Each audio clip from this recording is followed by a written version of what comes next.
There are so many parallels between, and not only parallels, but actual almost verbatim quotes from what That's right.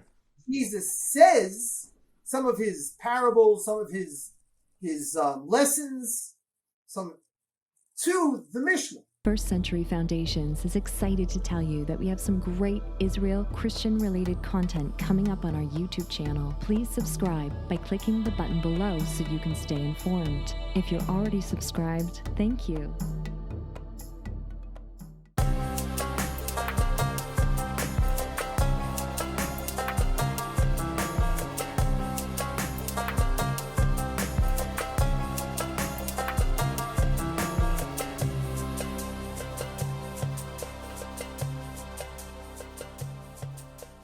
Well, welcome to the podcast again today. My name is Jeff. I'll be your host, and our guest today is a returning guest. We have Gidon Ariel on the podcast with us again today. He's the founder and CEO of Root Source, an organization dedicated to promoting respectful relationships between pro-Israel Christians and Jews. Gidon, welcome back to the podcast today. Thank you. It's a pleasure to be here. Well, it's great to have you back, and we wanted to talk a little bit today. I was doing a podcast the other day, and it kind of struck me as we were chatting together with our guests that most people don't know that Jesus' favorite book is probably not the one that they think it is. That when the book of 2 Timothy, Paul talks about the fact that all scripture is given by the inspiration of God, 2 Timothy 3:16 and 17 in the New Testament, Paul is actually referring to the same scriptures that Jesus read, of course, and that would be prior to the compilation of what Christians call the New Testament. And, so it's kind of a little bit ironic. A lot of people probably think, well, Jesus' favorite book was the New Testament, but we know that when Jesus said, "It is written," and he said that quite a bit, that that really wasn't what he was referring to.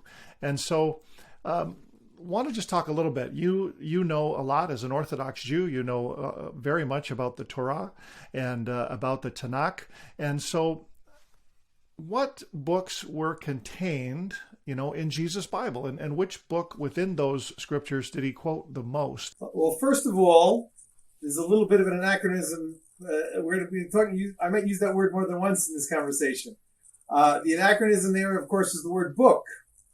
Because Right. when people think of books, they think of something that you can buy on Amazon, and you can fold the corner over so that you can get back to the same page you were on. I don't think there were many books in Jesus' time in that kind of way, where you have a cover and a bunch of pages. In Jesus' time, we were still learning from scrolls and reading scrolls. We were doing a lot less reading. It's not like you could subscribe to a magazine. What could you do in your spare time? There was no printing press, of course, and so the written texts were. This was again before the scriptariums, scriptarii of the later. When I say the later Christians, I'm talking about like in the 3rd or 4th century. But in that 1st century, then you had the scrolls of the Torah and of the other books of the Tanakh. You mentioned the Tanakh. The Torah, of course, is the 5 books of Moses: Genesis, Exodus, Leviticus, Numbers, and Deuteronomy. Then comes the Nevi'im and the Ketuvim. The Nevi'im are the prophets, and the Ketuvim are the writings. And that is in general what is pretty much overlapping to what nowadays people call the Old Testament, because it's difficult for them to pronounce the Tanakh. When Jesus is a boy, so 1st century, Jewish boy, how accessible are these writings to him? Does he have a copy at home? How does that all work? When he was very young, he was impressive with his abilities.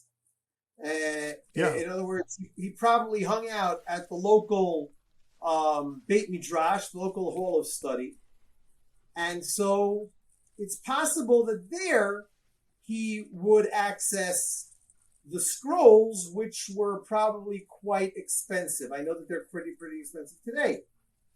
It's possible that the scrolls that were written then were written with a lot less care of writing them very, if I would say, halachically. The Jewish term for Jewish law is halacha, which means the way.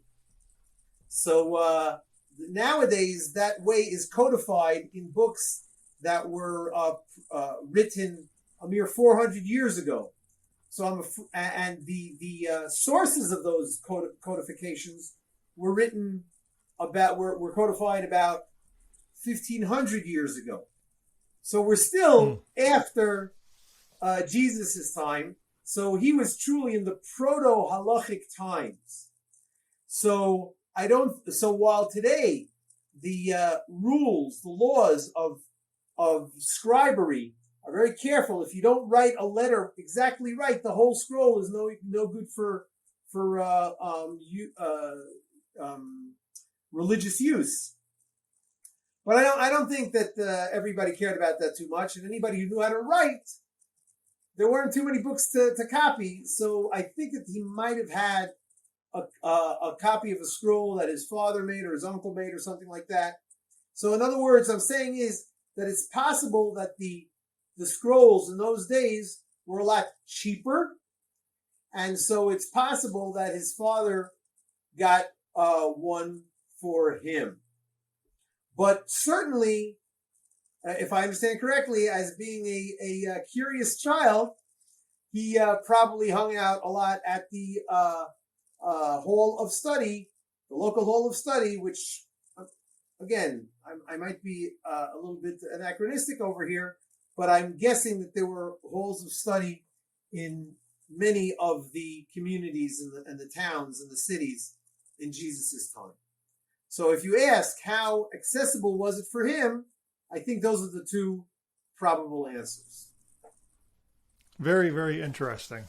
It's good kind of for people to be able to visualize that and understand, because from what I'm hearing you say, that, the Bible Jesus read would have been pretty much the same as what, Jewish people read today.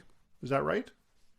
I'm projecting that Jesus was studying the Torah, the Nevi'im and the Ketuvim, the Tanakh, the Old Testament, and he was studying the Mishnah, which was not yet codified in his time. It was codified, I think, about 100 years later. But even though it wasn't codified, there was much text that was learned off by heart that Jesus was studying in those study halls. And I don't have 3 or 4 or 5 examples to just run off of my tongue. One day maybe I will. But I'm confident of that because there are so many parallels between, and not only parallels, but actual almost verbatim quotes from what That's right.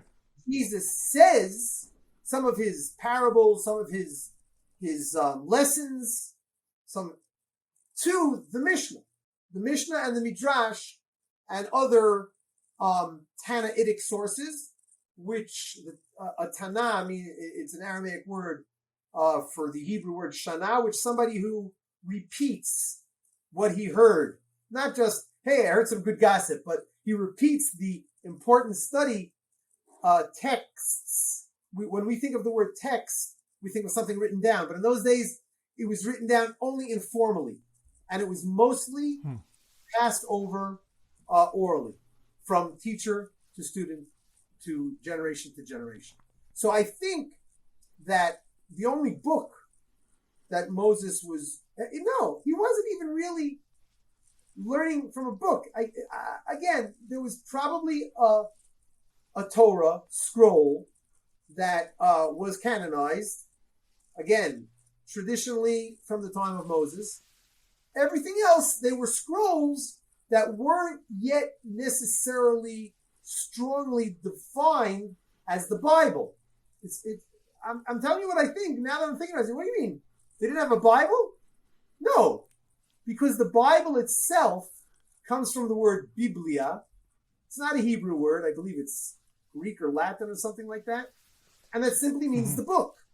But again, we didn't have books in those days. We just had scrolls that some of them were arguments about how holy they were.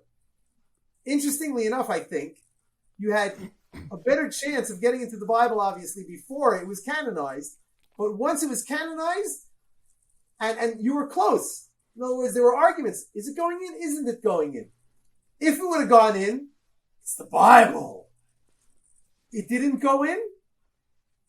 Jews have barely heard about it. That's the luck of the book. Now, Jesus, interesting fact, I guess, the most quoted book, or sorry, I should say writing, that Jesus used in the New Testament was the Psalms. And I'm just wondering, how are the Psalms used in the sort of Jewish religion today, and would they have been used in a similar way in the first century? Again, it's hard. It's hard for me to get out of my usual thought pattern that everything that we're doing today is more or less what we were doing back 2,000 years ago. So what we do today with the Psalms is we recite some of them during the liturgy. And when I say liturgy, we're talking about every single morning for about 15 minutes. We recite about 15 songs, the same songs. And then at the end of the half hour or 45-minute long morning prayer, we say another 2 or 3 songs. And in between, maybe we stick a few verses in. And then on Saturday, instead of 15 minutes in the morning, we have about 25 minutes. We add a bunch more songs. So that's part of the liturgy. As far as the chapters of the Psalms themselves, each Psalm is between 2 and 150 or so verses. I would say that average, you have 10, 20 verses a Psalm. So so that's reading an entire Psalm. We also take verses out of the context of their Psalm and stick them wherever we feel like it. No, not wherever we feel like it. Wherever the originators of our liturgy decided in their divine wisdom. Right. But besides that, today it is quite traditional, not for everybody, to sit down, take the book of Psalms, all 150 of them, and recite them and if you will, sing them, not necessarily in a tune, but because they are such inspiring works of art. They're divine, of course. Yes. Anybody who is going, nowadays you might have people who don't believe in God, but they think that the Psalms are amazing poetry. So imagine thinking that they were divinely inspired and also amazing poetry.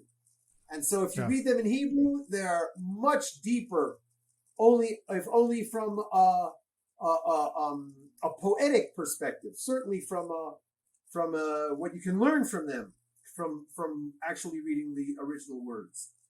So it's possible that just like today, that is usually the space, the activity of grandmothers. Grandmothers were sitting on the side reading their Psalms. It's hard for them to do anything else, so that's what they do.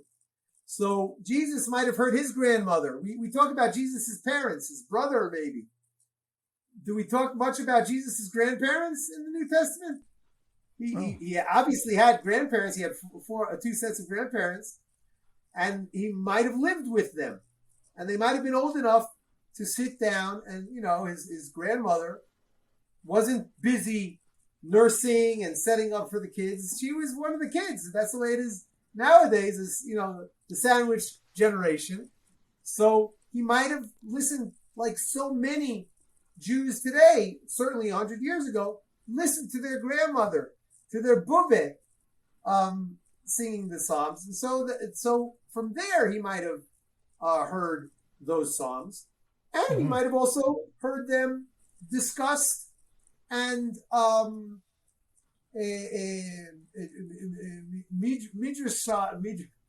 the midrash upon them, learned and used as a jumping board towards traditional and perhaps at that point not so traditional learning. Thanks for watching. You can listen to this entire podcast on your favorite audio podcast platform. Find the link below. And while you're at it, don't forget to click subscribe and follow us on Facebook so you can stay connected to first century foundations.